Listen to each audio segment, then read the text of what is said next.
Chapter 37. And King Zedekiah the son of Josiah reigned instead of Coniah the son of Jehoiakim, whom Nebuchadrezzar king of Babylon made king in the land of Judah. But neither he nor his servants nor the people of the land did hearken unto the words of the Lord which he spake by the prophet Jeremiah. And Zedekiah the king sent Jehucal the son of Shelemiah and Zephaniah the son of Maaseiah the priest to the prophet Jeremiah, saying, Pray now unto the Lord our God for us. Now Jeremiah came in and went out among the people, for they had not put him in prison. Then Pharaoh's army was come forth out of Egypt, and when the Chaldeans that besieged Jerusalem heard tidings of them, they departed from Jerusalem. Then came the word of the Lord unto the prophet Jeremiah, saying, Thus saith the Lord, the God of Israel, Thus shall ye say to the king of Judah, that sent you unto me to inquire of me, Behold, Pharaoh's army, which is come forth to help you, shall return to Egypt into their own land. And the Chaldeans shall come again, and fight against this city, and take it, and burn it with fire. Thus saith the Lord, Deceive not yourselves, saying, The Chaldeans shall surely depart from us, for they shall not depart. For though ye had smitten the whole army of the Chaldeans that fight against you, and there remained but wounded men among them, yet they should rise up every man in his tent, and burn this city with fire. And it came to pass that when the army of the Chaldeans was broken up from Jerusalem for fear of Pharaoh's army, then Jeremiah went forth out of Jerusalem to go into the land of Benjamin, to separate himself thence in the midst of the people. And when he was in the gate of Benjamin, a captain of the ward was there, whose name was Zedekiah, the son of Shelemiah, the son of Hananiah, and he took Jeremiah the prophet, saying, Thou fallest away to the Chaldeans. Then said Jeremiah, It is false, I fall not away to the Chaldeans. But he hearkened not to him. So Arijah took Jeremiah and brought him to the princes. Wherefore the princes were wroth with Jeremiah, and smote him, and put him in prison in the house of Jonathan the scribe, for they had made that the prison. When Jeremiah was entered into the dungeon and into the cabins, and Jeremiah had remained there many days, then Zedekiah the king sent and took him out. And the king asked him secretly in his house, and said, Is there any word from the Lord? And Jeremiah said, This there is. For, said he, Thou shalt be delivered into the hand of the king of Babylon. Moreover, Jeremiah said unto King Zedekiah, What have I offended against thee, or against thy servants, or against this people, that ye put me in prison? Where are now your prophets, which prophesied unto you, saying, The king of Babylon shall not come against you, nor against this land? Therefore hear now, I pray thee, O my lord the king, let my supplication, I pray thee, be accepted before thee, that thou cause me not to return to the house of Jonathan the scribe, lest I die there.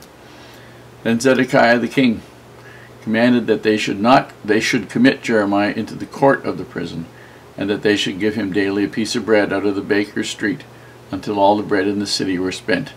Thus Jeremiah remained in the court of the prison. Now Jehoiakim had been the king of Jerusalem in Judah, when Nebuchadrezzar came the second time and captured Judah.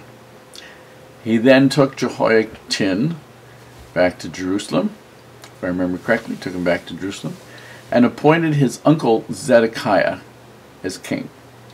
A couple years later, Zedekiah decides that he's going to rebel against the power of Nebuchadrezzar. Real brilliant thing to do.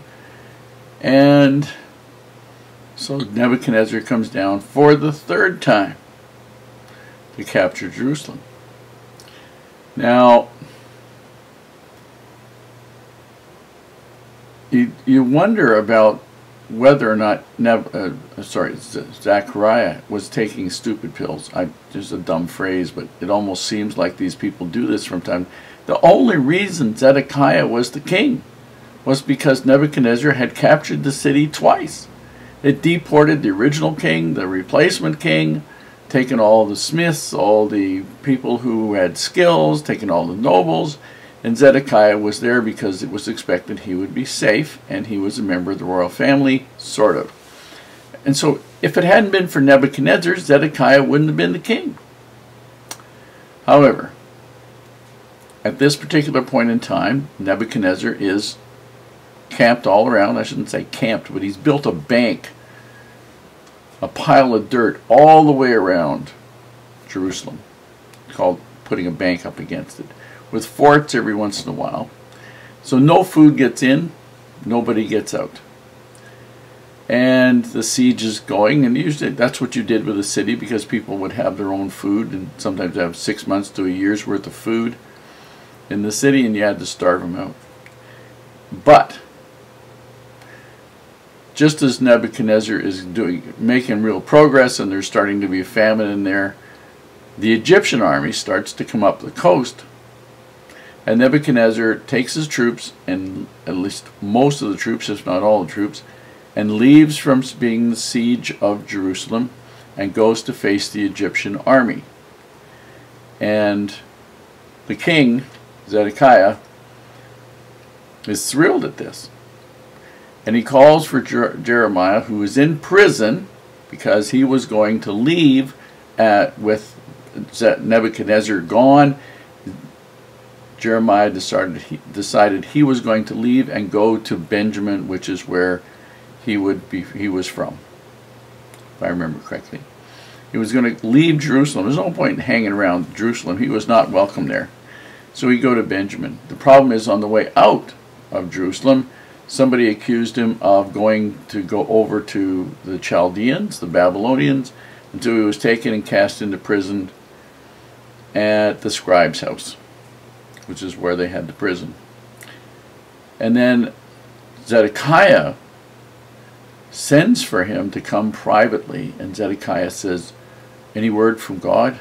What's going to happen?" And Jeremiah tells him, "Yes, you're going to be captured. The whole city's going to be captured. The place is going to be burned." And then Jeremiah says, "Look, don't put me back in prison. You know, put me other places, but don't do that." And so he lets him go to, it says the court of the prison actually means the courtyard of the prison. He was not in the prison all day, all night.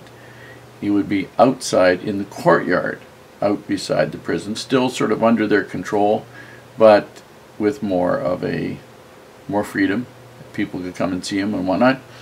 And last but not least, where he could have visitors as Baruch perhaps would come and see him, and he would be given a piece of bread. Now, it wouldn't be like a crust of bread. It would probably be enough for him to live on from the bakery that they had for the city. And it's interesting. Verse 19. He said to Zedekiah, very sarcastically, and Zedekiah asks him what the Lord says, "Where are all your false prophets?" He didn't say false prophets, but where are all your prophets? All these people who prophesied to you that Nebuchadnezzar would never come. They couldn't be found. And that's the point.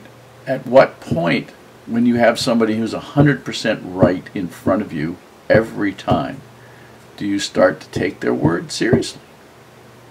At what point in time do you do that? Jeremiah had been right 100% of the time.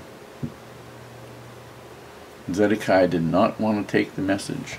He wanted to know if there was any good news, but he didn't want to take any bad news. And that's all he got was bad news.